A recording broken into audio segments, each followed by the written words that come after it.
Welcome to this explainer. हमेशा charts, indicators और option Greeks पर बहुत बातें होती हैं, राइट? पर आज हम इन सब से थोड़ा दूर हटकर उस एकमात्र टूल को ठीक करने पर फोकस करेंगे जो एक्चुअली ये डिसाइड करता है कि कैपिटल बचेगा या डूबेगा।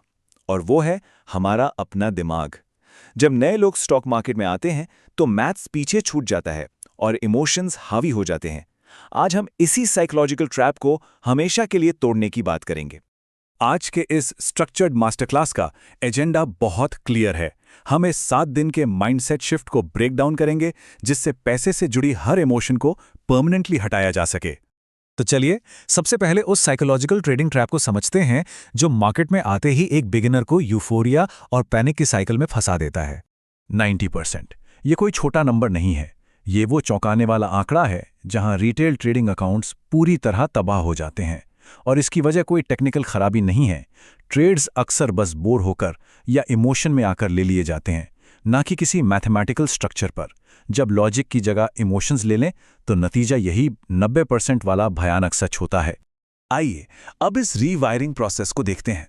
दिन 1 और 2 का मेन फोकस है अपनी पुरानी पहचान को बिल्कुल छोड़ देना और एक नई आइडेंटिटी को अपनाना। एक गैम्बलर से कैसीनो ओनर बनने का सफर। ये कंपैरिजन एकदम परफेक्टली दिखाता है कि एक चमत्कार की उम्मीद करने वाले गैम्बलर और एक डिसिप्लिन्ड कैसीनो ओनर के बीच कितना बड़ा फर्क है। गैम्बलर पूरी तरह इमोशंस पर चलता है, जीत पर खुशी, हार पर रोना। वहीं दूसरी तरफ कैसीनो ओनर शांति से अपना मैथमेटिकल एज मैनेज करता है। उसे पता है कि प्रायिकता या प्रोबेबिलिटीज के रूल्स के हिसाब से लंबे समय में वही पैसे बनाएगा। यहां सबसे क्रूशियल पॉइंट है कैपिटल प्रिजर्वेशन। एक कैसीनो ओनर का टारगेट नया मुनाफा कमाना बाद में होता है, पहले अपने बिजनेस को आज डूबने से बचाना होता है। इस माइंडसेट में एक मैकेनिकल स्टॉप लॉस कोई हार नहीं बल्कि बिजनेस चलाने का एक छोटा सा खर्च है, बिल्कुल एक ऑफिस के रेंट या इलेक्ट्रिसिटी बिल की तरह। दिन 3 और 4 की तरफ बढ़ते हैं जहां हम स्टॉक मार्केट की सबसे टॉक्सिक बिहेवियरल बीमारी का इलाज करेंगे। और वो बीमारी है फोमो, यानी फियर ऑफ मिसिंग आउट। ये वो घबराहट और डेस्परेट फीलिंग है जो एक स्टॉक को बिल्कुल टॉप पर खरीदने के लिए मजबूर कर देती है, सिर्फ इसलिए क्योंकि वो तेजी से ऊपर भाग रहा होता है। ऐसा लगता है कि बस अगर अभी ट्रेड नहीं लिया तो सब कुछ हाथ से निकल जाएगा, है ना? इसको एक बस के एग्जाम्पल से समझते हैं। अगर बस छूट जाए तो क्या हाईवे पर हैवी ट्रैफिक के बीच उसके पीछे भागना और बम्पर पर कूदने की कोशिश करना समझदारी है? बिल्कुल नहीं। इसके बजाय अगले 15 मिनट तक फुटपाथ पर आराम से खड़े होकर अगली बस यानी अगले स्ट्रक्चरल सेटअप का इंतजार करना ज्यादा सेफ और लॉजिकल है। अब आते हैं दिन 5 से 7 पर और देखते हैं कि ट्रेडिंग में बोरिंग होना असल में प्रॉफिटेबल क्यों होता है। यह फेज थोड़ा चैलेंजिंग है क्योंकि इसमें मजे या फन की पुरानी डेफिनेशन को ही बदलना पड़ता है। सच बात तो यह है कि रियल प्रोफेशनल ट्रेडिंग हद से ज्यादा बोरिंग होती है।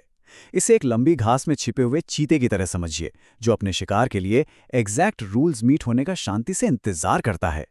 दिन भर कैश में बैठना और कुछ न करना एक्चुअली एक बहुत ही एक्टिव और प्रॉफिटेबल डिसीजन है। ये कैपिटल को मार्केट के चॉप से बचाकर रखता है। इस अप्रैल 2026 निफ्टी केस स्टडी को देखिए, ये परफेक्ट एग्जाम्पल है। सेम मार्केट कंडीशंस पर नतीजे बिल्कुल अलग। एक तरफ गैम्बलर ने साइडवेज मार्केट में बोर होकर ट्रेड किया और टाइम डीके में 5000 गंवाए, फिर ब्रेकआउट पर फोमो में आकर टॉप पर बाय किया और वहां भी 5000 का नुकसान किया, टोटल 10,000 का लॉस। दूसरी तरफ कैसीनो ओनर आराम से बैठा रहा, मंडे और ट्यूसडे को कोई ट्रेड नहीं लिया और वेडनेसडे को सेफ जीपीएस पुल बैक का इंतजार करके 8000 का सॉलिड प्रॉफिट बनाया। Same market, different mindset. तो इस इंस्टीट्यूशनल ग्रेड फाउंडेशन को हमेशा के लिए लॉक करने के लिए आइए 7 दिन के माइंडसेट शिफ्ट की मास्टर चेकलिस्ट पर नजर डालते हैं। एक सफल ट्रेडर बनने के लिए किसी नए इंडिकेटर या सीक्रेट स्ट्रैटेजी की जरूरत नहीं है, बस इन 5 रूल्स को स्ट्रिक्टली फॉलो करना है। नंबर 1, अपने मैथ्स को एक कैसीनो ओनर की तरह मैनेज करें। नंबर 2, स्टॉप लॉस को एक छोटा बिजनेस एक्सपेंस माने। नंबर 3, स्टेशन से निकल चुकी ट्रेड के पीछे कभी ना भागें। नंबर 4, कैश में बैठना एक स्ट्रॉन्ग डिसीजन है, इसे समझें। और नंबर 5, अगर ट्रेडिंग बोरिंग लग रही है तो समझ लीजिए आप बिल्कुल सही ट्रैक पर हैं। ये रूल्स एक्चुअली स्क्रीन पर दिखने वाले नंबर्स का पूरा पर्सपेक्टिव बदल देंगे। इस एक्सप्लेनर के एंड में एक सवाल छोड़कर जा रहे हैं। जब अगली बार मार्केट ब्रेकआउट करेगा तो माउस का अगला क्लिक भावनाओं से चलेगा या ठंडे दिमाग और मैथ्स से? फाइनेंशियल लिटरेसी की इस जर्नी को सच में आगे बढ़ाने के लिए इस सवाल का जवाब अपने आप से जरूर पूछिए।